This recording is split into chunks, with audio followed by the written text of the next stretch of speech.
Hello, welcome to JMBE Live. I'm Rachel Horak, staff at ASM, and today we're going to talk about chatbot responses suggest that hypothetical biology questions are harder than realistic ones. This was a recently published article in Journal of Microbiology and Biology Education. And in a moment, I'll put the link to read the open access article into the chat box. Just like all articles in JMBE, you could read it for free. All JMBE articles are open access.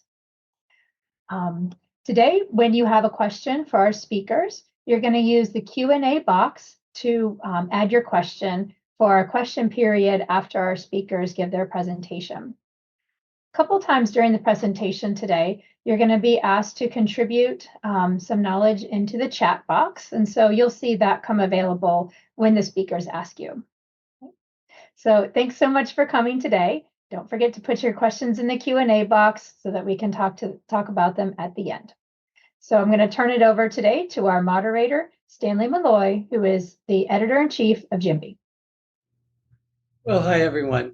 Well, I think we're in for a real treat today because this paper, it sounds like a more narrow topic, but it starts with Bloom's taxonomy and how you get students to really think versus memorize, and how you can take something newer like AI to probe how to do this more effectively, and what that means for the opportunities for developing test question templates and really thinking about improving the way your students learn. So I'm going to turn it over to them. We're lucky to have Greg and Tom and Hillary with us today, and they're going to tell us more about this process. Tom, you are on. I'm Tom Knight, so I'm down here at the bottom. I'm at Whitman College. I'm an associate professor of biology. We're in Washington State, USA. And Greg Crowther, you'll hear from in a minute after me. That's Greg here and Greg here, the lead author on the paper here that we're presenting. And then Hillary Kemp is a colleague of Greg's who also teaches microbiology at Everett Community College and will come in as a special guest. So I wanted to make sure that you see that it's not just Greg and me and Hillary, it's a whole team effort on this. So let me move from there. Okay, so many of you might be familiar with some of these basic, well, not basic, pretty elaborate, pretty complex suggestions or white papers from different academies and things to improve our science teaching so that we can help improve science learning because of challenges in the 21st century. So we've taken this to heart, and we've built from ideas from 2000 and Vision and Change in 2009, which narrows a little bit from science to undergrad biology, and then even looked more recently at like a 2017 core concepts and physiology aspect. So this seems to be the route that many of us are taking, and we thought that this made a lot of sense. And a lot of what's being looked for in teaching to improve student learning is really about helping students learn underlying core concepts, underlying principles, and so that they can transfer that knowledge to new novel contexts, right? And for me, this really summarizes really what science is all about, or at least the discovery of science, right? Is that we take what we know and we see if we can make sense of something new and move forward. So that's kind of the stage where we're starting. And I'm going to start slinging around a lot of terms about lower order cognitive skills and higher order cognitive skills. So I want to take a quick moment to define some of these for us. And many of us are probably familiar with the notion of Bloom's taxonomy, where we might be starting from lower levels of kind of fact recall, and then getting a little more complex in terms of the demand on us, on our cognitive load, also the demand on our students and on their ability to perform well in assessments, et cetera. And so we know from basic work, nice, relevant and recent work shows that, yeah, no kidding, students perform better on lower level, like Bloom's 1 level on fact recall, than they do on just the next level and certainly the next level, right? And then we're rarely testing them or working with them on these higher levels, right? So I'm going to define lower order cognitive skills. I believe this is the way Zhang did it, as Bloom's 1 and 2, so down here at the bottom of the pyramid, and higher order as for us, everything pretty much from 3 or 3.5 on up through 6. Right. So just so that you know those. And then the idea is that, boy, we should be teaching this way via active learning, right? And we should be practicing with the students with these higher order things if we can, right? And so that when we learn and when we practice with them, then we better make certain that we also align assessments with these. So that's built into some of this idea also. Okay, so why do we care a lot about this? That's what we know. That's our starting point. Since those papers came out, the 2000 How People Learn and 2009 Vision and Change, people have worked to change some things. And so Mommsen and colleagues have shown us in a 2010 paper that course design, or the goals, learning objectives, maybe in the syllabus, have gotten better to where we are starting to bring in some Bloom's 3, 4, 5, 6. It's not just down here, right? The possible bad news is while we're bringing in some third of goals at a higher order, we're not doing as well perhaps as introductory biology professors in schools in terms of the assessments. So our assessment items shown in the light colored bars really are only making out as far as maybe Bloom's 3, right? And the huge majority of them are still concentrated down here at Bloom's 1 and 2. So we got the message, we're trying to do better. We've got it in our syllabi and our course design, but we're not yet getting there in assessment, right? Now, you may notice that that's a little bit older, so let's slide that to the side. And here's a new one from Aminsky and colleagues from this year, basically testing much of the same stuff. This is on assessment items only in terms of exam issues, and we're still hitting mostly Bloom's 1, Bloom's 2 in large majority, with a little bit here, right? So doing a little bit better, upping things a touch, but maybe not enough. And you may already know why, and it's because building these things is not easy, right? It's hard to put together higher order cognitive skills questions in general to work with, to practice with, to provide homework for, and then to align on the exam. So here's an estimate of, one good multiple choice question from this paper, about an hour. But we also want to go past multiple choice questions because we want to be training and assessing our students in interpretation, communication. Can they read a graph? Can they make a graph? Can they build a diagram, et cetera? And then we're also really challenged by coming up with a higher order question that is not ambiguous, right? We have to make it clear what we're asking for. And at the same time, we can't give away factual parts because we need them to build that in. So it's really challenging to build multiple choices and beyond multiple choices and even fit them in the class because they take longer once the students get them in front of them, right? So difficult. And then in this season as well, let's not forget the notion of grading. And yep, these types of bigger things takes a lot of time. Grading, especially if we're really digging in and looking for partial understanding.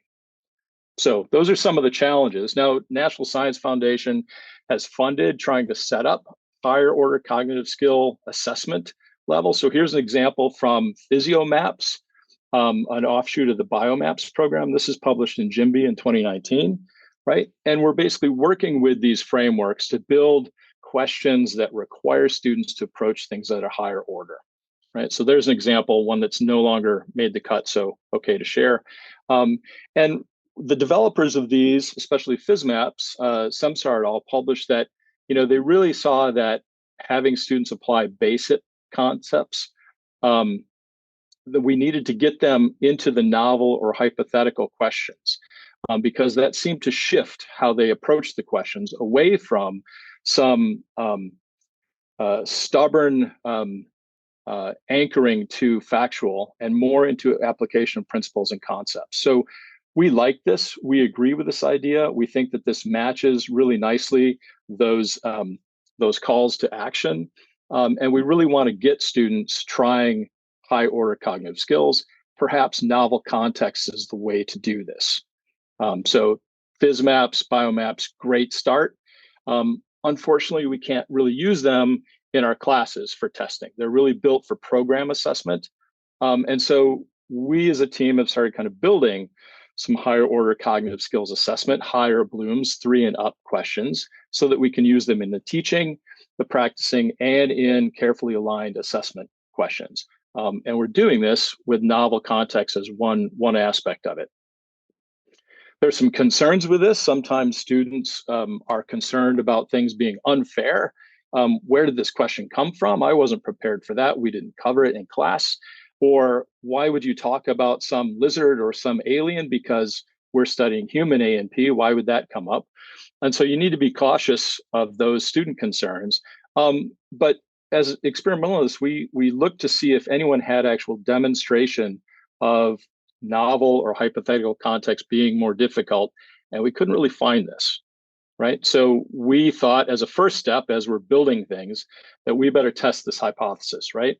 That performance on questions from novel or hypothetical contexts is worse or lower than performance on questions from familiar or realistic contexts, right? And carefully, we tried to match those within the same lesson learning objective. So I'm going to stop there and let Greg take over, and he'll tell you about the methods and the results.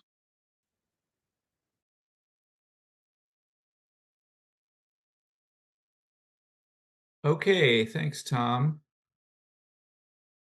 So I'm hoping people can now see my screen, which should say methods, chatbots as models of students. So fundamentally, this study was an empirical study in which the quote unquote experimental subjects were chatbots rather than actual humans. So you can imagine there are certain limitations when you're trying to learn about how students think and learn using chatbots as models of students. It's not necessarily a home run. And in fact, one of our initial reviewers of our paper very much objected to that approach. But we felt that there were certain advantages to that as well. And so for a little invitation to think about this, hopefully the chat box is active, and I'd love to hear from a few of you. Can you think of any advantages of using chatbots in this way as sort of stand-ins for students? So take a moment and type your ideas out, and Rachel will tell me how that's going. Are there any advantages? Any at all? One person says, it's cheaper. You don't have to pay chatbots to participate. Absolutely. No IRB. Right. Absolutely. Good. Okay. Bigger sample size, can conduct study on your own time and schedule. You would become familiar with chatbot language and be able to recognize it when students use it. Okay. Run the experiment 24/7, bigger sample size, less variability, higher N. Okay. Super. Yes. So I think you've collectively you've gotten a lot of good ideas in there. So a lot of things related to convenience, but also robust sampling. So you can go back to these bots with many, many questions. And some of these ideas might actually be highlighted musically in a couple minutes. So we will return to that. Now about the logistics of testing these bots in these grueling sessions. For us, it was important that our study not just reflect the quirks of one particular bot. So we tested a few different chatbots available as of the winter of 2023. So a few versions of ChatGPT, but also UChat and Google Bard. And we also wanted to make sure our results weren't specific to one particular subfield of biology. So we tested the bots on both cell biology and human physiology. Now, Tom has nicely set this up that we're really excited about the promise of question novelty to elicit higher order thinking. But we had to ask ourselves, what is a novel question to a bot that's been trained on billions of books worth of text? maybe not as easy to present something truly novel to a bot that's that well read. So for us to pull this off, we basically ventured into the realm of hypothetical situations which are not normally seen in mammalian or vertebrate physiology. So for example, if we're thinking about the flow of ions and how those are driven by electrochemical gradients, we can ask students or bots a question based on a figure like that shown on the left, where there's a sodium gradient. Sodium is more concentrated outside the cell than inside. And based on that and the electrical gradient, the student or bot can predict which way the sodium is going to flow into the cell in this case. However, we can also imagine an alien cell where the sodium gradient has flipped and it's actually more concentrated inside the cell than out. So this is hypothetical because we don't see this in nature, but it still is a reasonable test of the understanding of that learning objective of predicting flows from electrical and chemical gradients. Another kind of hypothetical example would be to invoke a new ion entirely that isn't even involved in neuron function. So bromide ions, imagine an alien with a big bromide gradient and see how that goes. So this is our sort of familiar versus novel comparison as applied to bots, realistic questions versus hypothetical questions. To do a robust comparison, we needed a lot of questions to ask the bots. And so to do this, we used the framework of test question templates, which is the main focus of my research overall, and which I'd be happy to talk extensively about if you're the least bit interested in that. But for now, the fundamental point is that learning objectives are paired with specific assessment questions. And for some learning objectives, it's relatively easy to generate both realistic and hypothetical assessment questions. And so we did that for 25 LOs in human physiology and another 22 in cell biology. So each of those LOs had a bundle of 8 questions associated with it, 4 realistic and 4 hypothetical. Before we get to the exciting results, I want to give us a little musical interlude here. And, you know, JMBE Live doesn't normally have musical guests, but for this particular one, we are very privileged and honored and delighted to have none other than Sir Elton John with us today. So welcome, Elton. Good day, sir. What's on your mind? Well, it's such a pleasure to be here, Greg. I think combining music and teaching is incredibly inspiring to me, and I'm so honored that you asked me to work together on something to share with your audience. If you'll indulge me, I'll share my screen now. Some of you may recognize the bones of this piece. We've been working on it a little bit. So here we go.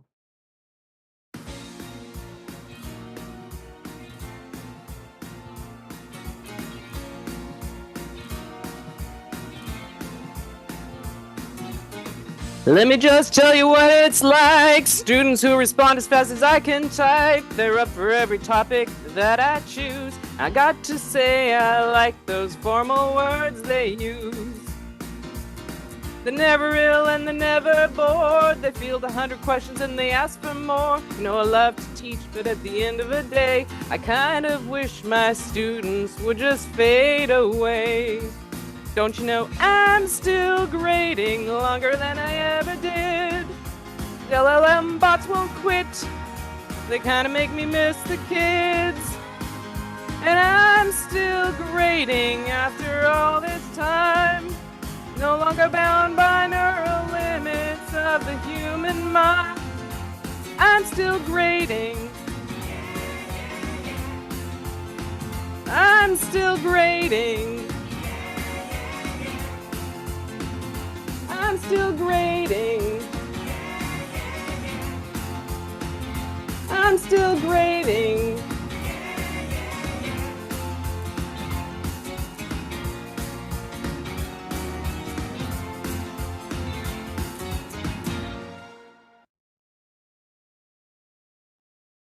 Wow, Elton, thanks so much for that. That was remarkable. Well, it's been a real pleasure to collaborate with you, Greg, and I hate to run off, but I've got another gig downtown, so I'll see you in a little while. Okay. Well, good luck with that. Thanks for joining us. So I'm not sure I can really follow that act very successfully, but I'm going to try by getting back to our results here. Trying to reshare my screen now. Why is my mouse not cooperating? There we go. Okay, so after grading and grading and grading and still grading more and more bot responses, I should clarify that these were multiple choice questions, so it wasn't as bad as grading essays, but still a lot of questions to grade. Our main result is that, as we might have predicted, the bots did tend to score worse on the hypothetical questions, and that was true for both human physiology and for cell biology, and for most of the bots that we tested. And those results are exemplified by this figure, which focuses on 3 versions of ChatGPT. You can see the gap between the realistic scores and the hypothetical scores. Do note, however, that on the right, the latest and greatest version of ChatGPT at the time, so this was March 2023, we paid $20 a month for this and found that that paid version actually did pretty well on the hypothetical questions, to the extent that this difference was no longer statistically significant. But Google Bard, UChat, and the other chat GPTs all fared worse on the hypothetical questions, suggesting that question novelty really is important. If we focus now just for a moment on those hypothetical questions in particular, I want to remind you that we had these 2 subtypes, the redefinition ones, repurposing an existing entity from biology, or invention, bringing in a whole new player that wasn't part of the story before. And here's another chance to tell us what you're thinking about this in the chat. Do you think the chatbots do worse on the redefinition subtype or on the invention subtype? And again, Rachel, if you could keep an eye on that for me and tell me what the vibe is, that would be great. You got it. Chat box open now. Person says invention. Redefinition. More votes for invention. Okay. So maybe redefinition was in the minority there. Yes. Okay. So thank you, everyone, for that. I'm asking this question in part because I think this is a real question. Like the answer wasn't obvious to me. You can imagine the bots maybe being rooted in existing things like sodium ions that might be helpful to them or are real students. Or conversely, if we're flipping the sodium gradient, maybe they have trouble with those flips and they can't make the adjustment. So what did we actually find? He asks. Well, whoever voted for redefinition questions being harder, you were right. Look at this. The redefinition line, remember these are multiple choice questions with usually 4 or 5 choices. The bots were basically performing at the level of random chance, with the notable exception of that paid version of ChatGPT, which actually did pretty well. So we still couldn't fool the paid ChatGPT, but otherwise, those redefinition questions were super hard for the bots. And with that, I want to turn it back to Tom, who will wrap it up and take us home. I'm back. Okay, thanks, Greg. Thanks, Sir Elton. And so I just wanted to bring us to the conclusion on, well, that's not it. Just a moment. This one is it. So the conclusions on this, and I'm gonna zoom out a little bit from that fantastic kind of last point Greg made, in terms of the two different types. And I think there's more work to be done in terms of figuring out why the chatbots might find the redefinition more difficult, and whether or not, of course, the same thing happens to human students. So that's a concern of ours. We may be able to look at that more, and certainly if you've got more questions on it, let's bring that up in a few minutes. The things I wanted to get to you as a take-home aspect of this paper and this chat today is really that it seems we have some kind of evidence, depending on what you think of it, that we can demonstrate, in fact, that hypothetical or new or novel context questions do seem to be more challenging, and therefore would be offering perhaps some benefit to us teachers for use in the classroom and use on assessments, et cetera. So that's the big picture, right? Is that we know that from our testing, most chatbots, except for that latest version last March, scored much less on specially matched hypothetical questions than they did on familiar real questions. And so that's the takeaway from this. It does seem to match what was suggested by Semsar et al. In their FISMAPS paper. It matches some other bits of work that have been looking at different medical school and residency examinations. And sort of stuff seems to fit with what others are showing. And we're finding that basically these novel questions might be really good, right?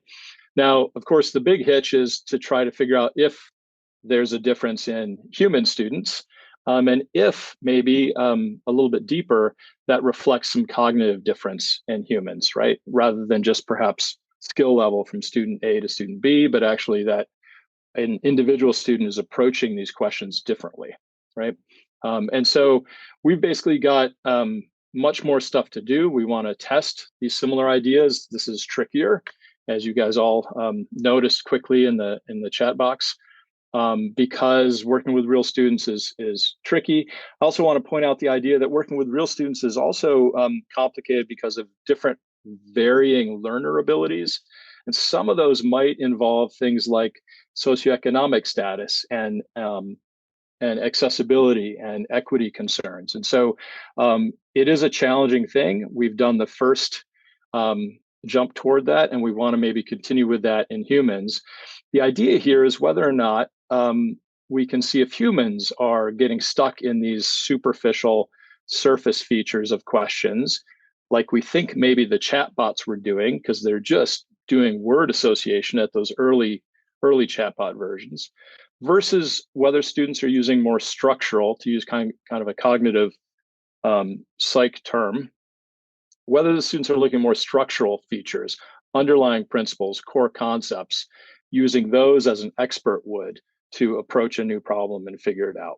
So we've got more stuff to go to, but I think the take home here is that, yeah, we would encourage using novel context questions, both in the classroom, but then also with carefully aligned assessment items. And one way of getting there is we would encourage and recommend using test question templates, because this gives us that key matching from active learning in the classroom to assessments, right? Because you can frame multiple examples that interrogate the same learning objective and use it across different points in your classes. So the TQT framework is something to look more closely at. There's I think the first publication on this with some guidelines about how to build it. And we are in the middle of trying to test whether or not we can demonstrate efficacy of TQT on student performance. So that's upcoming. And we also recognize, as you guys are looking at this talk and reading the paper, that getting TQTs in front of the students may not be easy. There may be an activation energy required to overcome, but we're working on this as well. Greg has piloted a huge number of different TQTs here. Contact him if you're interested. Additional ones were basically built and vetted by our authors for this paper in cell biology. And then we're also starting to look at different banks in these topics as well. Additionally, building a how to build your own. So stay tuned for that. And then we don't necessarily want to say chatbots are over. We don't think that's the case. And hopefully we can use them for our own profit as teachers. And so wouldn't it be nice to experiment a little further with them to see whether they can be used to build TQTs to help building all of these things. So I'm going to briefly put this up here and make some thanks to AMS and JMBE, our other co-authors who weren't with us today, but did a lot of great work on that paper. And of course, recognize funding for Greg Crowther, who really has piloted a lot of this work and done a huge amount of work. So I'll stop there, stop sharing screen and turn back over. Thanks for coming, and hope we can get some questions answered. Thanks for that presentation. That was really good. With respect to TQTs, let me give a little plug that Greg has a website that gives you a nice quick overview of TQTs that is probably a great foray into looking at the literature for more information. So I don't know, Greg, I don't have that link up, but if you have it, you might plug it into the chat just so that everyone could, get your quick TQT primers. So. Yep, with pleasure. As I warned you all, I will talk your ear off about TQTs at a moment's notice. So there's the link. That's a good start. And I think maybe we'll jump into questions about this overall process. Yes. Yeah, TQTs can wait for sure. The other thing I wanted to say is that you guys did a really nice presentation, because I had written down about 15 questions from reading the paper, and you did a nice job of dealing with it. And one of those questions is, well, are chatbots any worse than humans with respect to the hypothetical versus realistic questions? And I think the take-home point is we have to wait before we'll really know that answer, right?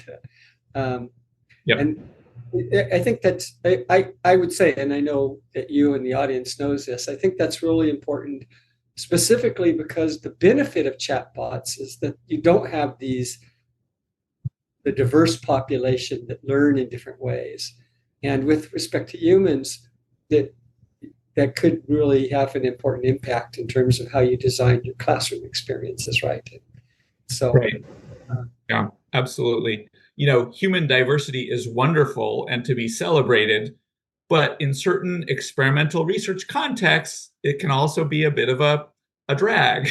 So well-controlled variables are nice for that laboratory setting. Absolutely. And I think every experiment leads to a new experiment. That's the other thing. So one of the other questions that you talked about, this idea that these studies were done in 2023, and you really emphasize that the chatbots were improving over that time period that you were doing, a short time period, actually. And have you tried this recently with the newest version? It's about a year past then. And so I wonder if you've done any just small tests or anything to see if it's gotten even better than the D version. Yeah, so I don't know about Tom. I don't think Tom has done too much experimenting, at least not authorized by me. I think the big change I've seen between last year at this time and this year is now ChatGPT is not the only advanced player on the market. There's Claude and there is Google Gemini, which is a big step up from Bard, which Google Bard was sort of almost disappointingly lame. Like, this is Google, like the most powerful company in the world, and their chatbot was sort of struggling with these not that hard questions. But anyway, Google Gemini is very good. Claude is very good. So ChatGPT has some real competitors. I haven't probed too much about exactly where are the limits, but we are getting into this thing that Tom mentioned of like, can we use these bots, these very smart bots, as our grad students or our digital assistants and generate a lot of good TQTs quickly? So still figuring that out, and looking forward to publishing that someday when we have an answer. So one more question is, you did multiple choice questions here, and I understand for grading that's invaluable, especially with the quantity of runs that you did. Yeah. But very often when you want to test higher level blooms, you like to do at least short answer or short essay kinds of questions. And I wonder if you've tested the bots with those types of questions since you wrote this paper. Yeah. Tom, do you want to field that one, or should I just keep Yeah, I can come in on this. I can show an example on the screen if you want, but the methods were that the bots were asked them multiple choice question and provided those possible answers, but were not instructed to provide any kind of rationale or longer written answer to it. But they almost always did, right? So they would give, yes, answer B, and then they would give a paragraph of text as to why they got to B. And that was pretty interesting because that let us see where some of the bot mistakes came from, which was really interesting in that they would make an assertion that was correct. And then the next assertion might be the opposite of correct and would lead them to the wrong answer. And so we're not sure why that happened. And like I say, maybe later, or if you want, I can pull up an example of that. But you know, as a teacher, it certainly was not unlike what I've seen on my own exams from human students, where they might get the first premise correct, and then somewhere in the middle, they reverse it and get confused, and then, or even get it correct, and then somehow choose the wrong answer. So we didn't explicitly test for short answer, which are absolutely useful, but we got that info. So. Yeah, the one thing I would add to that is we did do as sort of a quality control check when they were choosing the right multiple choice answer, were their explanations also good and consistent with the answer they chose? And the answer, as reported in the paper, almost always a correct choice was accompanied by a good, solid explanation. So even though we didn't ask for it, we got this confirmation that they were able to, quote, reason their way and give us a good paragraph that would, from a real student, would have demonstrated understanding beyond choosing the correct one. I have one more question and then we'll jump to the audience questions. And that other question is, when I think about these two types of questions, the invention versus redefinition, I wonder if maybe the problem is that the bots get hung up with prior knowledge, so redefinition is just too big of a hurdle, whereas invention, it allows them to process the grade, let's say in this case, the gradient information rather than the previous bias. Was that something you could tell by their responses to the questions? I don't think we looked really carefully on, you know, sort of psychoanalyzing like what the bots were thinking. But I think what you said is my interpretation of it, that they have trouble casting off those prior assumptions and saying, forget everything you know about sodium gradients. You know, I think that's hard for people to do and for bots to do. So I feel like, once again, we might get a feel for how students in our, you know, if we say, imagine an alien, the students might be confused by that as well.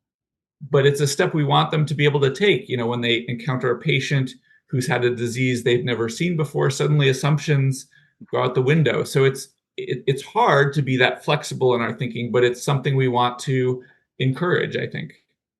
Yeah, and I think, oh, sorry. I think this is supported by Semsar and colleagues also. They, in their suggestion that hypotheticals and novel questions are tougher, they feel like they're good for the students, and they have evidence suggesting and even student feedback suggesting that they were good, I think, because the students could drop anchor on their old fact-based confusing parts and try to think cleanly on something and apply principles. So I think there's at least some evidence for this in the literature as well. So it's pretty exciting aspect to maybe chase after.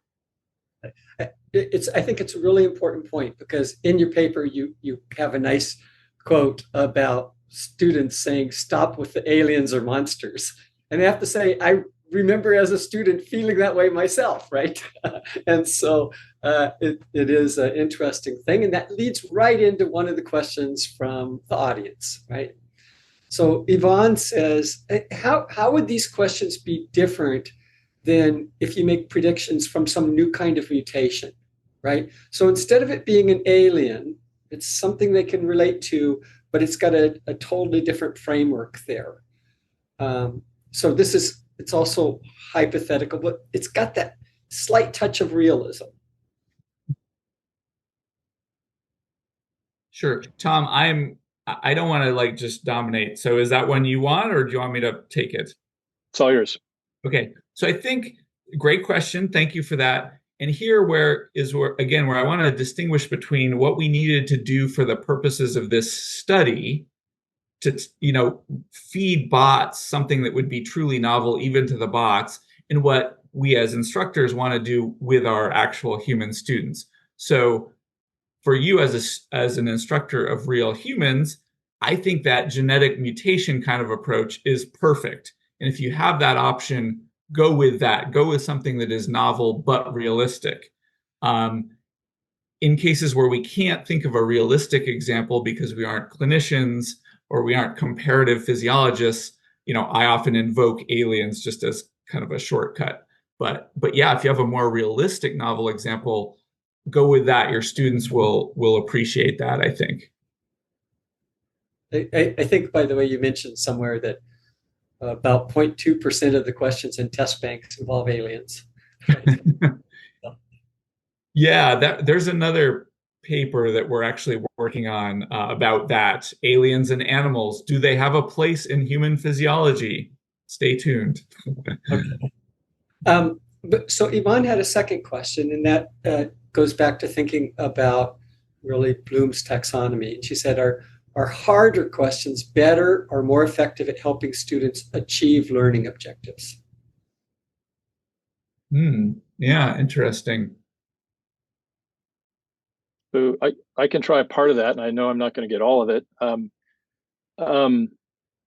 Are the harder questions better at getting students to achieve the learning objectives?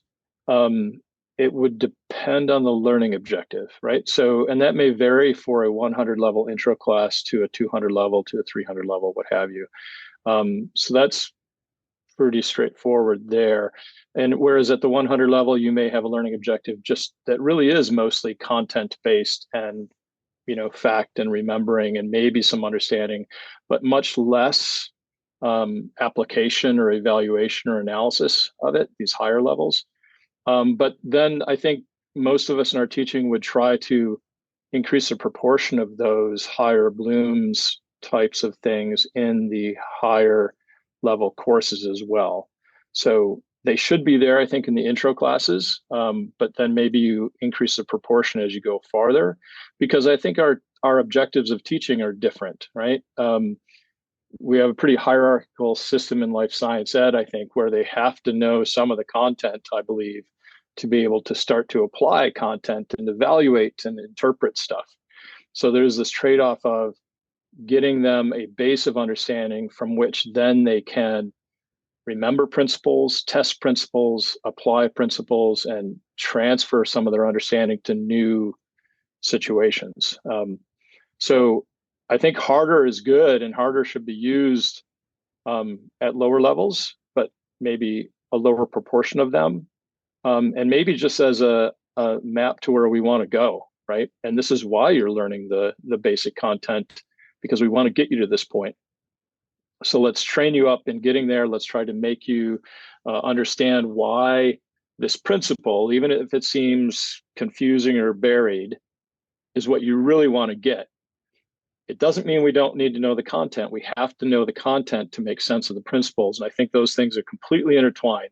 And so, yes, I think higher order or more difficult is good. You just change how much at different points. I've probably said too much. I think, Tom, one of the things that made me think about is that maybe in the lower division classes where you're testing more on the content instead of the thinking, it would be an opportunity for when you do active learning, you interrupt the class and give a question to them. You might give them a more thinking question along these hypothetical lines. And that would be a way of breaking that in while not expecting too much of them before they get to the next level, right? So. Yeah, so this is exactly the point where Greg will apply a lot of the TQTs, I think, in the active learning case. I'll let him speak more to that, but you've grabbed exactly it, right? So it breaks things up, it gets them active, it gets them debating, gets them applying. Start from what you know is what I always tell the students, and then try to figure things out or at least formulate a hypothesis. And so that's a great way to introduce it and get them practicing. If I could just chime in on the question, do harder questions help with the LOs? The concern that I have that is, I think, closely related to that question is, let's say we have an LO that's like, I don't know, interpret and analyze clinical scenarios related to glucose metabolism or something like that, where we want the students to be able to think about diabetes mellitus and so forth. And then we test that LO with a scenario, a clinical case scenario involving glucose measurements and insulin measurements. Sounds like, a great test of that LO. Like, can the student really unpack that and analyze those numbers?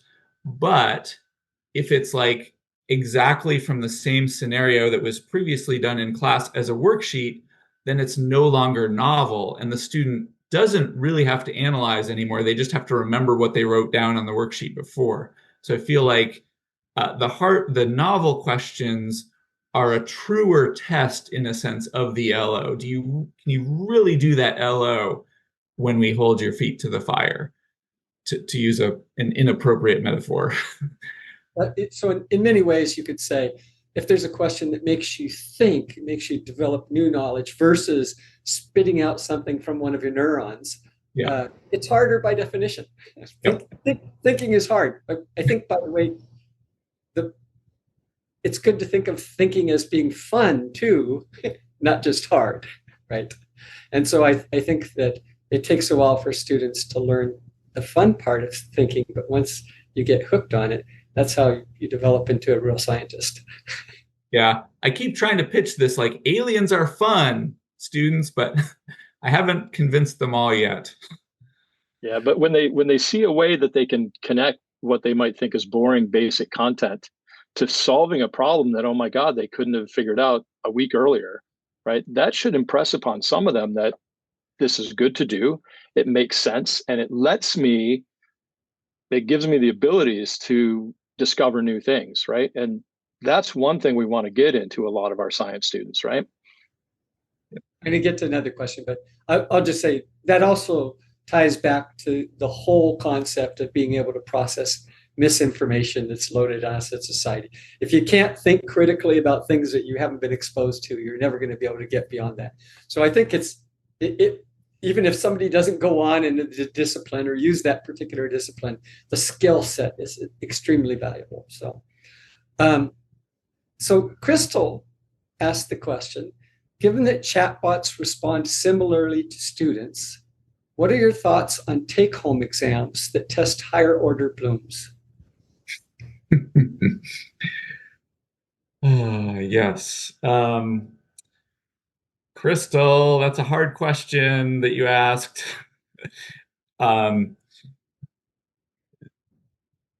Let's see. Well, let me take a shot at it. I think so. As an instructor, I currently, like many of us, just prefer to give exams in person to sort of remove that possibility, so I know that what the student is writing down is their real thinking.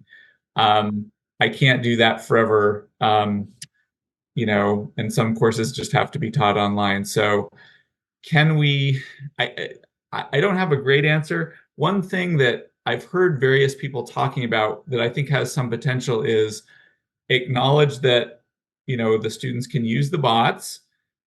So assume that they'll do it, or explicitly allow them to do it, but then ask them to critique the bot's answers,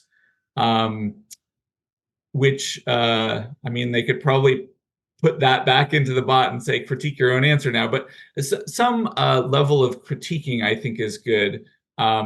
I heard, so Josef Brandauer, a physiologist at Gettysburg College, is all over this AI stuff at his teaching and learning center. And what he said is that in terms of Bloom's taxonomy, classically, and I think maybe currently as well, create wasn't at the top. It was evaluate at the top. So now he says creation is easy, right? You just type stuff into a bot and it spits out a bunch of stuff. But evaluation is the hard part. So maybe we collectively need to refocus more on evaluation, critically analyzing the outputs of these bots. So there may be some fertile ground there, but it's a hard question. I think that there's been a lot of concern by people about AI and cheating. But fundamentally, I think it's just one of those things that happens that makes you reevaluate how you teach. So for example, once Google got to be so you could look up anything in the world you wanted, it kind of changed some of the questions, some hypothetical question that you might ask that now there might be an answer on the web somewhere that somebody could snag. And so I think it just means that we have to be a little more clever about how we ask those kinds of questions. And I think that that your paper did a really nice job of helping us think about this and really see how not only AI is going to influence the future and student learning, but I think that your use of AI as a test subject really, I think will allow people to maybe get in and start asking some questions that they would have had a hard time asking otherwise. And before they go through their human subjects approvals, they can decide whether it's the kind of question that's worth all of that, right? And so I really appreciate that insight as well. It's been really fun. And if Hillary wants to come back on, or if Elton wants to come back on, I want to say, one of the other things that you really did a nice job demonstrating here is that I know you sing in the classroom, and this idea that a classroom does not have to be some staid professor standing at the front of the room just reading off a set of note cards, and you can really engage students by things like singing and I even do it, and I'm a horrible singer. But they appreciate seeing somebody willing to do that when they don't know how to sing. So anyway, I thought that was a really good point. Thank you so much for doing it. I loved your paper. I think it brought up a lot of questions for all of us. And we look forward to seeing what you guys do next. And I'll give one more plug. If you are in the audience and you have not looked up the TQTs, copy down that link that Greg put there, and that will be a good foray into learning more about them. Okay. Thanks so much. Rachel, you want to come back on?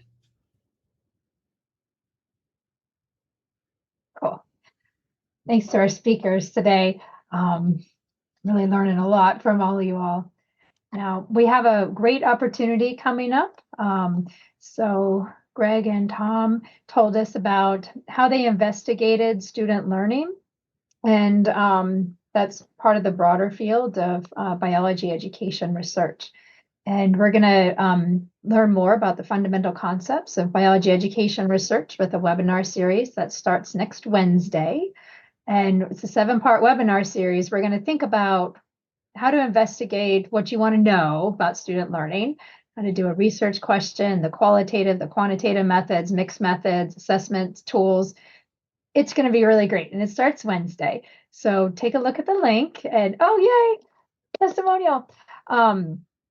And we scoured around to find the best speakers on these topics that we could find. And it's co-sponsored by SABRE, the Society for the Advancement of Biology Education Research. So it's a partnership with ASM and SABRE. So go check it out and join us for that. And we don't have any more JMBE Live scheduled at this time, but join us at ASM Microbe June 15th in Atlanta, where JMBE Live will be on the main stage in the exhibit hall. And we'll have a chat starting at 11:45 that day. Stanley, can you please remind me of what we're talking about? Yeah, we're going to be talking about cures and how it really provides a great opportunity to give a real research experience to every single one of our students, something that might not be possible otherwise. We're going to have 3 really fun guests on the show. One young professor who got started right when she started her career, and 2 others that have really developed and expanded cures throughout their university. So I think it's going to be a real fun opportunity to get more clues about what we all can do better. Excellent. And that will be recorded also. So just like all of JMBE Lives, we record them and then we post them to our YouTube playlist. And you can find the link to the YouTube playlist on the JMBE Live website. Here, I'll put it in the chat right now. And we plan for more JMBE Lives starting in the fall of 2024. So watch out for our website for more episodes. And thanks everybody for joining today. Bye.